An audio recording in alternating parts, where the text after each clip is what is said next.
guys, Samantha from JSMO Tutorials here, and welcome back to another top 5 tip and trick video, or in this case, top 5 mistakes that I keep making with polymer clay. If you like this tutorial, please do leave a like and subscribe, as I greatly appreciate that, and also remember to comment in the description below the mistakes that you continually make while working with polymer clay. And with that, let's move on to the video. If you've been following me for a bit, you'll probably already know this one. Whether it's mica powders, alcohol inks, paints, you name it, I always seem to forget to close the lids. I blame it on my scatterbrain. Nonetheless, it often leads to spills. How many of you suffer from this issue? Let me know in the comments below.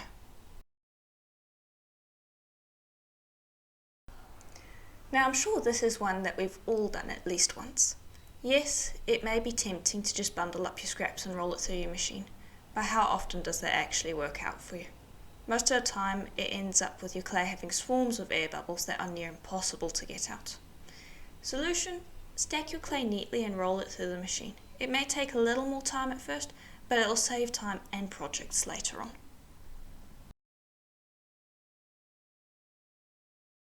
I'm not sure how many of you may have done this, but it's definitely something I do way too often, mostly because I'm impatient.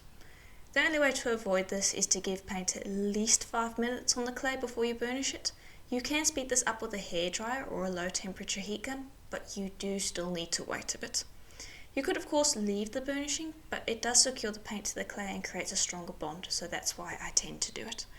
Obviously, I just need to be more patient.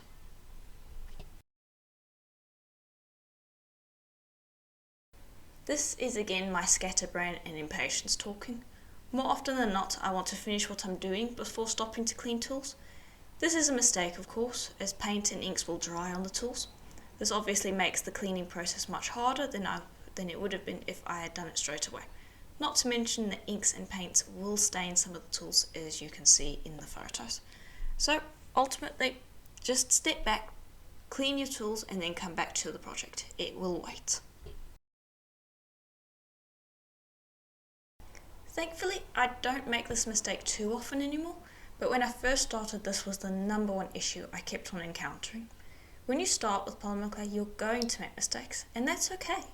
This issue is when you bake something that you're not happy with. So long as polymer clay is raw, you can still use it.